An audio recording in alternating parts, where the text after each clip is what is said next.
people really didn't know what my choices were at that point. But I've sort of been out of the closet now for a few years, very active. So I'm very well known now as a Democrat.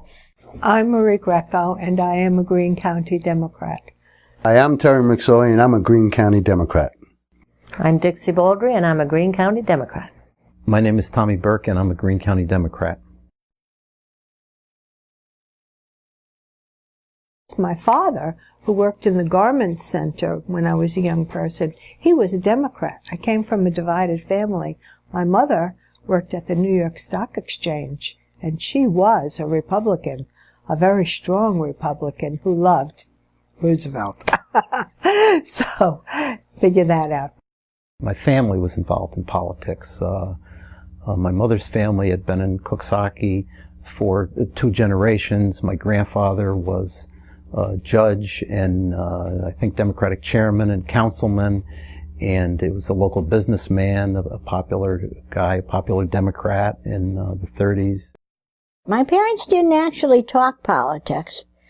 They talked about conditions and times, and the fact I knew that they voted because I remember that, but they never actually declared themselves as being one party or another. Both my parents were Democrats. My mother was very involved in the Democratic Party. She was a state committee woman from Queens and also a district leader. Her uncle, my great uncle, was an assemblyman from Brooklyn. It was 1958, and so it was an interim election. I don't have any idea who was running. I just remember that whoever it was, I raced down with my folks, who, by the way, are all Republicans. And I have no idea how I voted. I don't know whether I voted Republican or Democrat. But I can remember just being thrilled to death that I was old enough to vote. There was something special about that. I remember when I really was first cognizant, when I got involved, went to rallies when John F. Kennedy was running in 1960, when, as I say, I was 12 or 13 years old. And a lot of people did then, and we all know people, I guess, who did, and some of the people involved in this project that are my contemporaries are going to remember that was the first time they were really inspired by a political leader, and it was John Fitzgerald Kennedy. The first time that I heard John Kennedy speak, he was just so vibrant and young. You know, he talked my language. He wasn't one of those politicians who'd been in office for 10 years, 16 terms. It wasn't his career, at least not yet. And I just couldn't wait to see him be elected, to get involved in politics. His honesty, his passion, everything that he expected and everything that he gave to this country, aside from his life. And the words, ask not what your country can do for you, but what you can do for your country, was profound. I think helping people, you get a good deal of satisfaction out of it. And I think that's the society we have. And certainly that's an idea that's not exclusively Democrat, but it seems to me, when we look at history, that Democrats try to do that more than Republicans. Importance of being a Democrat to me is being involved with people, looking out for one another. We were always brought up, look out for your brother, you look out for this one. Well, I'm proud of the fact that Democrats support people who need help. For the most part, Democrats aren't the wealthiest, although many have good resources. But even those that do seem to be interested and concerned about those that don't. They are the party of the people, and they care for the people, and I truly believe that. I get a warm, fuzzy feeling when I think about Democrats, and a much more whitewashed feeling, perhaps, with the Republicans. There's always going to be a problem attracting candidates because we're an underdog. There's always going to be that problem raising money because we're the underdog. So that's just the way it is here. When I was a small child, I was about 8, we moved up to Greene County. And my parents bought a business. And I think they were savvy enough to know that you kind of kept your feelings about certain things to yourself. When I first moved up here, I didn't pay too much attention to politics per se, the differences. As a matter of fact, because it was such a high Republican enrollment, all the people that I met, the women at the school, the women from the PTA, they were all Republicans. Kids in this county have been brought up to think Republican. Right, wrong, or indifferent. Your mother and father are Republicans, you're a Republican. You have your grandparents, it starts with their great-grandparents. We have people that lived in this county for many, many years, and they're all the same thing. Because my father is a Republican, I have to be a Republican. You're a fool. Why do you waste your vote being a Democrat? The Republican's going to win anyway, so why bother? Judge Lawler was running for judge, and we needed an independent line. My daughter was in high school at the time. By that time, you could be 18 years old and vote. And a lot of the young people, her friends, were that age. So I invited a couple of people over to my house, and we made this really neat dinner. And he came, and he spoke to them, and they loved him. They really looked forward to working with him and for him.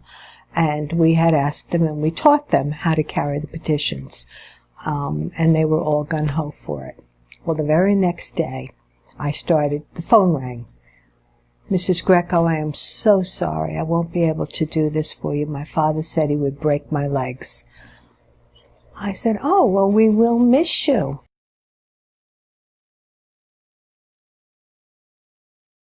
When I came on the committee, I could be wrong, but I don't think there were any females on the committee. In 1977, I think the bylaws of the state committee changed in subsequent years, but I don't remember any.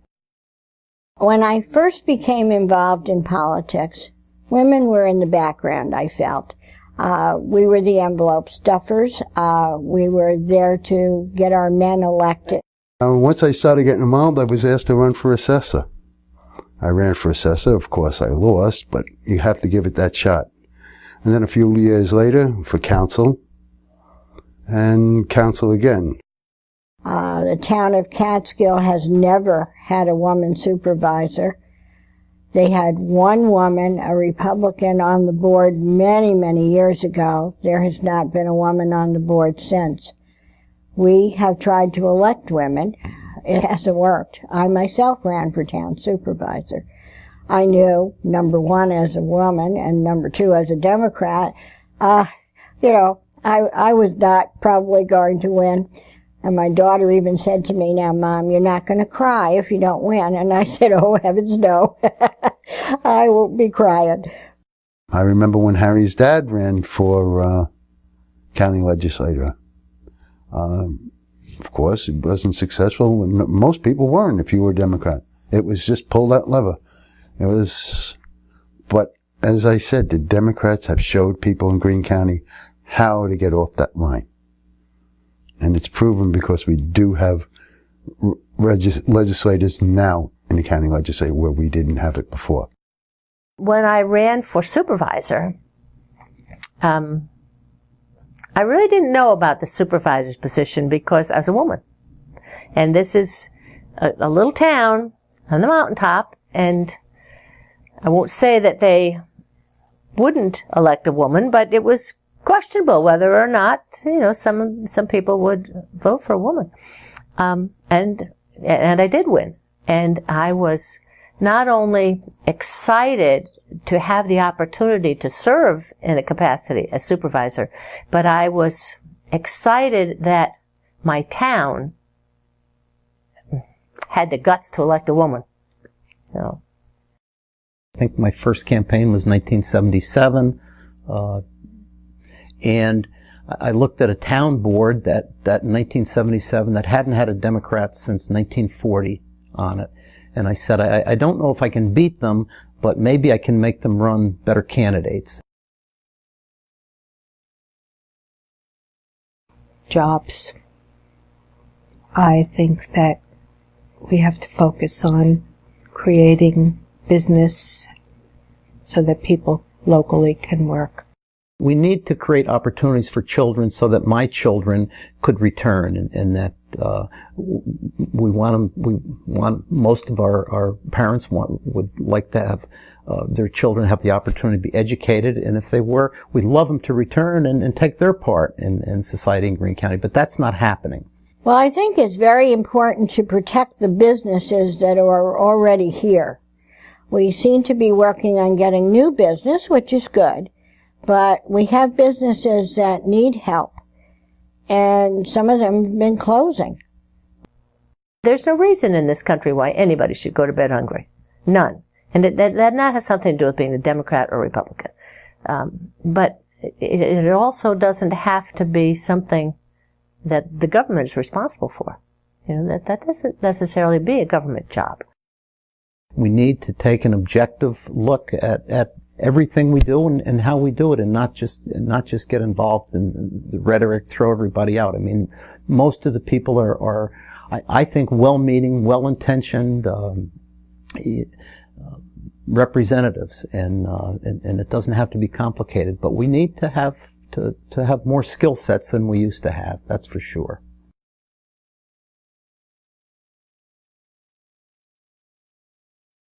Those of us that have been committed for the long haul in this have been gratified to see fairly recently the number of people that have joined with us to help us provide better candidates and better government and that type of thing, and take these things seriously and also have fun doing it. You know, it's you can't be too serious. We've always had a 2-to-1 registration. Democrats have always had to work harder. And very often, Democrats went into an election knowing we might not make this. But they worked anyway. They worked their hearts out. They gave it everything that they had, and I'm proud of that. And I'm proud to see them continue in that fashion. That's what I like about the camaraderie between us all. It's our thinking, our movement trying to make things better for people, not just status quo. And if we can just change some minds and change some things, then we've done our job. If we leave it to no change, then there is no future. We need to get back to what you can do for your country. Yeah, we have a lot of things that are happening where people are seeking what their country can do for them. You know, you owe me. You know, I have that coming. And we need to, and that's not Democrat or Republican, that's happening. We need to turn that coin over again and get back to what can I do? What can I do for my country? The solution is not, you know, forget about it, don't get involved in anything. We've got real problems here, and they require real solutions, and start at the grassroots level. You know, maybe among the group that we're able to reach here is somebody that's going to run for Congress someday or represent us in Congress someday. If you're that person, don't forget us here in Greene County.